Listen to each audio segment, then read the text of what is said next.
In this lesson, I'll be showing you how to factor polynomials completely. How am I going to do this? I'll start by reviewing simple factoring. I'll review the difference of two squares. I'll examine the steps for factoring polynomials completely, and then we will do some examples together using those steps.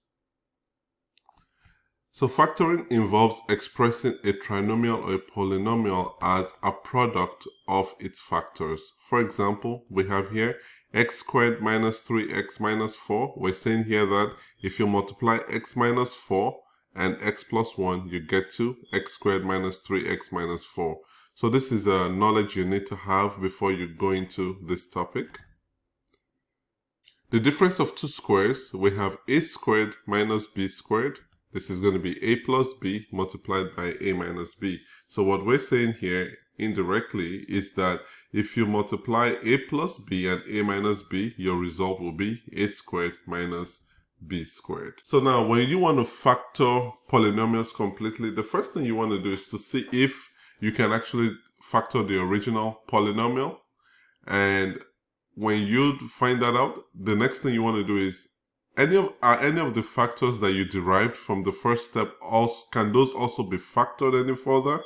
If they can be factored, and if they can be factored, then you factor one of those factors again, and then you keep doing that until you get to a point where you can no longer factor any of the factors that you derive from your factoring exercises. So now let's start with an example here. We have x cubed minus 10x squared plus 24x. Do we have a common factor here? Yes, we do, because all of them have x's. So we're going to pick x as our common factor. And we have x squared minus 10x plus 24. So the question you want to ask right now is, can you factor any of this? So let's go ahead and try to factor this. So we'll look at the factors of 24. So let's go ahead and break this up. 24, we break this up to 2 and 12, 1 and 24, 3 and 8, 4 and 6. So let's look at the possibility here. Do we have anything that allows us to get factors that add up to 10 and that multiply out to give you 24? So all that means is I'm going to have plus minus here, plus minus for each of these, plus minus, plus minus. So now, what I need to know here is, because the product is a positive product, that means that both numbers are going to be negative. Negative 2, negative 12, that's not equal to negative 10. Negative 1, negative 24, that's not going to work. Negative 3 multiplied plus negative 8 is not going to work. Negative 4 plus negative 6, yeah, that's going to be our factor grouping of choice. So now we're going to have x multiplied by x minus 4 and then x minus 6. So this is what we're saying here is that if I multiply these three terms together, I'm going to end up with x cubed minus 10x squared plus 24x. Another example, let's look for a common factor here first. We can see here that we have x squared is going to be a common factor for this expression. So we have x squared, and then now we're going to go ahead and factor out. So we're going to have x squared here. When I say factor out, it means you're going to divide each of these terms by this common factor here, which is the greatest common factor.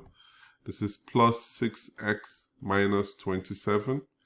So if you understand your factoring, you're going to realize that you're looking for negative 27, and then you're looking for all the factors of negative 27 that give you a sum of plus 6. So we have 1 and 27. Pay attention here that the product is negative, so it's going to be opposite sign. So it's going to be plus, minus, and then minus, plus. We have 3 and 9, plus, minus, minus, plus. Okay. Now, how do we select our factors? We're looking for the factors that are going to give us a negative product and a positive sum. So all that means to us is that we have two factors here. So I'm going to pick this group right here. This group is going to be our group of choice. But because I have a positive sum, I need to make sure that the positive is on the larger number. So now I'm going to have x squared multiplied by x minus 3 and then x plus 9. So if you multiply these three terms together, you will end up right where we started. Now we have x cubed minus 16 minus 16x. What's a common factor here? We have x. So we have x squared minus 16. So therefore, let's look at x squared minus 16. Remember, we looked at the difference of two squares, which indicates that if you have a squared minus b squared, we're going to have a plus b multiplied by a minus b. So x squared minus 16 is the same as x squared minus 4 squared. So this is going to give us x minus 4 and then x plus 4. Take note that it doesn't matter the order that you write them, because it's multiplication, the order is not that important. So you have x multiplied by x plus 4 and then x minus 4. And then let's look at one final example. So we have a greatest common factor of x squared. So this is x squared multiplied by x squared minus 81. The same thing here, we have a difference of two squares. So don't forget, a squared minus b squared is the same as a plus b multiplied by a minus b. So x squared minus 81, x squared minus 81 is the same as x squared minus 9 squared. So this is going to give us x plus 9 multiplied by x minus 9. So now let's go ahead and replace x squared. This is going to be x plus 9 multiplied by x minus 9. So that's it.